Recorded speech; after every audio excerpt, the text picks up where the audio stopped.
ബഹുമാനപ്പെട്ട പ്രേക്ഷകരെ, സുഹൃത്തുക്കളെ, ഇന്ന് നമ്മുടെ രാഷ്ട്രീയ സംവാദങ്ങളിലെ ഏറ്റവും സംഭവബഹുലമായ ഒരു ദിവസമാണ്. ഏതെല്ലാം താരങ്ങളാണ് കഴിഞ്ഞ ഏതാനും മാസങ്ങളായി നമ്മുടെ ചാനൽ ചർച്ചകളിലും മറ്റ് ചർച്ചാവേദികളിലും ഈവൻ ചായക്കട ചർച്ചകളിലും വരെ ജ്വലിച്ചു നിന്നത് എന്ന് ചോദിച്ചാൽ, ഒന്ന്, ഇതിലെ താരങ്ങളെ മാത്രം നമുക്ക് ആദ്യം ഒന്ന് പരിചയപ്പെടാം. ഏറ്റവും പ്രധാനം കോടതി, രണ്ടാമത് CM, മൂന്നാമത് അയ്യപ്പൻ. കാരണം അയ്യപ്പന് അത്രയും പ്രാധാന്യം കൊടുക്കുന്നതിൻ്റെ കാരണം അയ്യപ്പൻ ഒറ്റ ഇഷ്യൂവിൽ മാത്രമേ ഉള്ളൂ. ബാക്കി പറഞ്ഞവരെല്ലാ 2-3 ഇഷ്യൂയിലുണ്ട്. അയ്യപ്പൻ കഴിഞ്ഞ് അടുത്ത പ്രാധാന്യം കിട്ടിയിരിക്കുന്ന രാഹുലിനാണ്, പിന്നെ ദേവസ്വം ബോർഡിനാണ്. ഈ താരങ്ങളെല്ലാം ഒരുമിച്ച് അഭിനയിക്കുന്ന ഒരു ഹാസ്യചിത്രമാണോ ഗൗരവമുള്ള ചിത്രമാണോ എന്ന് നമുക്ക് തെളിയിക്കാൻ ഇനിയും മാസങ്ങൾ ചിലപ്പോൾ വേണ്ടി വന്നേക്കാം. ഇവിടെ രാഹുൽ മാങ്കൂട്ടവുമായി ബന്ധപ്പെട്ട ജാമ്യഹർജി പരിഗണിക്കുന്നതിന് മുമ്പ് തന്നെ ഹൈക്കോടതിയുടെ വിധി വന്നു കഴിഞ്ഞു. SITക്ക് 1 മാസം കൂടി എക്സ്ട്രാ സമയം അനുവദിച്ചിരിക്കുന്നു ഹൈക്കോടതി വിധി. അതിന് വ്യാഖ്യാനങ്ങൾക്ക് വിധേയമാണ്. ഓരോരുത്തരും അവരവരുടെ താല്പര്യങ്ങൾക്കനുസരിച്ച് വ്യാഖ്യാനിക്കും. അത് ഒരു വശത്ത്. പക്ഷേ ഒന്നുണ്ട്, ശബരിമലയിൽ നിന്ന് ഇപ്പോഴും ജനങ്ങളിൽ നിന്ന് മറച്ച്, ബോധപൂർവമാണോ എന്നറിയില്ല, ജനങ്ങളിൽ നിന്ന് മറച്ചു വയ്ക്കപ്പെടുന്നൊരു സത്യം, ശബരിമലയിൽ നിന്നും ഈ സ്വർണം മാത്രമേ കൊണ്ടുപോയിട്ടുള്ളൂ, അതോ അതിൽ കൂടുതൽ സ്വർണം കൊണ്ടുപോയിട്ടുണ്ടോ? ഈ 400 ഗ്രാം സ്വർണത്തിൽ ശബരിമല കേസ് ഒതുക്കി തീർക്കാനുള്ള ഗൂഢമായ ശ്രമം ആരുടെ ഭാഗത്തു നിന്നാണ് ഉണ്ടാകുന്നത്? അതന്വേഷിക്കണം. ബാക്കി എന്തെങ്കിലും വിവരം പുറത്തേക്ക് വന്നിട്ടുണ്ടോ? സ്വർണം, ഇതിൽ കൂടുതൽ സ്വർണം കൊണ്ടുപോയിട്ടുണ്ടോ? അല്ലെങ്കിൽ ശേഖരങ്ങളിലുണ്ടായിരുന്ന, സൂക്ഷിപ്പുകാരുടെ കയ്യിലുണ്ടായിരുന്ന, ഖജനാവിലുണ്ടായിരുന്ന, ശബരിമലയുടെ ഖജന ആറന്മുളയുണ്ടായിരുന്ന, ക്ഷേത്ര ഭണ്ഡാരങ്ങളിലുണ്ടായിരുന്ന സ്വർണം കളവ് പോയിട്ടുണ്ടോ? അതിനെക്കുറിച്ചൊന്നും യാതൊരു ചർച്ചയില്ല, യാതൊരു വിശകലനമില്ല, ഒന്നുമില്ല.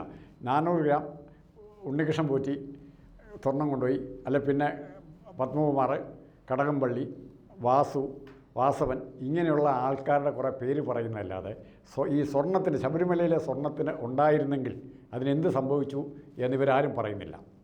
ജനങ്ങൾക്കറിയാൻ താല്പര്യമുള്ള വിഷയം അത് തന്നെയാണ്. ശബരിമലയിലെ സ്വർണത്തിന് എന്ത് സംഭവിച്ചു? ഇതൊന്നും നോക്കാതെ തങ്ങൾ കൊടുത്ത ദക്ഷിണ, അല്ലെങ്കിൽ തങ്ങളിട്ട കാണിക്ക, തങ്ങളിട്ട വഴിപാട്, ഇവരെന്ത് ചെയ്താലും ഇതൊന്നും ഞങ്ങളെ ബാധിക്കുന്നതല്ല എന്നുള്ള മട്ടിൽ ലക്ഷക്കണക്കിന്, ലക്ഷോപലക്ഷം അയ്യപ്പ ഭക്തന്മാർ ഇപ്പോഴും മല കയറിക്കൊണ്ടിരിക്കുകയാണ്. അപ്പോൾ ഇവരുടെ ഇവരുടെ ഫലം, ഇവരുടെ പ്രാർത്ഥനയുടെ ഫലം കിട്ടുമോ? അവരെ ഇഷ്ടപ്പെട്ട വഴിപാട് നടത്തിയ ആ വഴിപാടിൻ്റെ സ്വർണ്ണം അവിടെ ഉണ്ടോ, കാണുമോ? ഇതൊന്നും ഇവരെ ബോധറിയുന്നില്ല. കാര്യം അവരുടെ ചുമതല അവിടെ ആ സ്വർണം ഖജനാവിലിട്ടപ്പോൾ, അല്ലെങ്കിൽ ഭണ്ഡാരത്തിലിട്ടപ്പോൾ, നാണയമായിട്ടിട്ടാലും ആഭരണമായിട്ടിട്ടാലും അതോടുകൂടി അവരുടെ ഉത്തരവാദിത്വം തീരുകയാണ്. അവരയ്യപ്പനാണ് കൊടുത്തിരിക്കുന്നത്. അതുകൊണ്ടാണ് പറയുന്നത് അയ്യപ്പൻ്റെ സ്വർണം കവർന്നു. എത്രമാത്രം കവർന്നു എന്നുള്ള വാക്കാണോ, മോഷണം എന്നുള്ള വാക്കാണോ, കൊള്ളയടിച്ചു എന്നുള്ള വാക്കാണോ? അത് ഓരോരുത്തരും മോഷണം പറയും, ആദ്യം പറയും, ഇത് പറയും. ഇനി ഇതിൻ്റെ റിപ്പോർട്ട് 1 മാസം കൂടെ മാറ്റി വെച്ചിരിക്കുകയാണ്. 1 മാസം കൂടെ മാറ്റി വെച്ച് എന്നാൽ നമ്മുടെ തദ്ദേശ തെരഞ്ഞെടുപ്പിലെ ഫലം അറിഞ്ഞിട്ടേ ബാക്കി വിവരങ്ങൾ വരുള്ളൂ. അപ്പോൾ ഈ മാറ്റി വെച്ചിരിക്കുന്ന 1 മാസത്തിനുള്ളിൽ SITക്ക് എന്തുമാത്രം മുമ്പോട്ട് പോകാൻ പറ്റും, അല്ലെങ്കിൽ ഹൈക്കോടതി എന്ത് ഡയറക്ഷനാണ് ഇവർക്ക് കൊടുത്തിരിക്കുന്നത്, ഇത്തരം കാര്യങ്ങൾ നമുക്കറിയണ്ടേ? ഇത്തരം കാര്യങ്ങൾ അറിയാതെ നമുക്ക് ഒരു തരത്തിലും ഈ വിഷയവുമായി മുമ്പോട്ട് പോകാൻ പറ്റില്ല. ഇനി അതുപോലെ തന്നെ ഇന്ന് കോടതി പരിഗണിക്കുന്ന മറ്റൊരു വിഷയമുണ്ട്, രാഹുൽ മാങ്കൂട്ടത്തിൻ്റെ വിഷയം. ഇത് രണ്ടും പരസ്പര പൂരകങ്ങളായിട്ട് പോവുകയാണ്. ശബരിമല വിഷയത്തെക്കുറിച്ചുള്ള ചർച്ചയിൽ, പൊതു ചർച്ചയിൽ നിന്നും എത്രമാത്രം മാറ്റി നിർത്താവോ, അല്ലെങ്കിൽ ജനങ്ങൾ അതിനെക്കുറിച്ച് കൂടുതൽ ബോധേഡാകാത്ത രീതിയിൽ ഇത് നിസ്സാരവൽക്കരിക്കാൻ പറ്റുമോ, അതിനുള്ള ശ്രമം ഒരു വശത്ത് നടക്കുന്നു. അതിന് കിട്ടിയ, പിണറായി വിജയന് കിട്ടിയ ഏറ്റവും വലിയ ആയുധമാണ് ആര്? രാഹുൽ മാങ്കൂട്ടത്തിനെതിരായി ഒരു വിവാഹിത എന്നുള്ള വാക്കിന് എടുത്തു ഉപയോഗിക്കുന്നു. വിവാഹിത പറഞ്ഞ പരാതി. ഈ വിവാഹിത എന്നുള്ള സത്യം പറയാൻ ഒരു ചാനലുകളും തയ്യാറായിട്ടില്ലായിരുന്നു ആദ്യഘട്ടത്തിൽ, പിന്നീടാണ് പറയുന്നത്. അപ്പോൾ രാഹുലിനെ ക്രൂശിക്കാൻ വേണ്ടി ആരാണ് ചെയ്യുന്നത്? അങ്ങനെ ഒരു സംഭവം ഉണ്ട്, അത് പറയുന്നില്ല. ഇനി വീണ്ടും ശബരിമലയുമായി ബന്ധപ്പെട്ട് തന്നെ വേറെയും വിഷയങ്ങളുണ്ടായിക്കൊണ്ടിരിക്കുകയാണ്. കടകംപള്ളി അറസ്റ്റ് ചെയ്യുമോ ഇല്ലയോ, വാസവനെ അറസ്റ്റ് ചെയ്യുമോ ഇല്ലയോ, അല്ലെങ്കിൽ മുൻകാല ദേവസ്വം മന്ത്രിമാരെ അറസ്റ്റ് ചെയ്യുമോ ഇല്ലയോ, ഇത്തരം ചോദ്യങ്ങളിലേക്ക് ശബരിമല പ്രശ്നം നീണ്ടു വരികയാണ്. ഇവിടെ നമുക്ക് വെറും മൗനീഭാവമായി ഇതെല്ലാം കാണാൻ മാത്രമേ നമുക്ക് പറ്റുള്ളൂ. നമുക്ക് കിട്ടുന്ന അറിവുകൾ തുച്ഛമായിരിക്കും.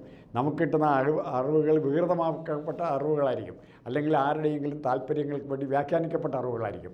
ഇത്തരം അറിവുകളെ വെച്ചുകൊണ്ട് നമുക്കൊരു വിധി എഴുതാൻ പറ്റുമോ? വളരെ ബോധപൂർവ്വം ആലോചിക്കേണ്ട വിഷയമാണ്. അപ്പോൾ ശബരിമലയുടെ വിഷയം 1 മാസം കൂടെ മാറ്റി വെച്ചു എന്ന് പറഞ്ഞാൽ 2 അർത്ഥമുണ്ടതിന്. ഒന്നുകിൽ ആ ഒരു മാസം കൊണ്ട് അത് ചാപിള്ളിയായിട്ട് മാറും. മുൻകാലങ്ങളിൽ പല കേസുകളും മാറിയ പോലെ, ലാവ്ലിൻ കേസൊക്കെ മാറിയ പോലെ ചാപിള്ളിയായിട്ട് മാറും. അല്ലെങ്കിൽ ഹൈക്കോടതി സ്റ്റേണായിട്ടൊരു നിലപാടെടുക്കുകയും അതനുസരിച്ച് ഹൈക്കോടതിയുടെ തീരുമാനങ്ങൾക്ക് അനുസൃതമായി അതിൽ വെള്ളം ചേർക്കാൻ ശ്രമിക്കാതെ ഉദ്യോഗസ്ഥന്മാരും നീതിബോധമുള്ള ഉദ്യോഗസ്ഥന്മാർ അന്വേഷിക്കുകയും ചെയ്താൽ ചിലപ്പോൾ അത്ഭുതകരമായ ഫലങ്ങൾ ഉണ്ടായേക്കാം. അത്തരം ഫലങ്ങൾക്ക് പ്രതീക്ഷിച്ചുകൊണ്ട് ഈ ചർച്ച അവസാനിപ്പിക്കും.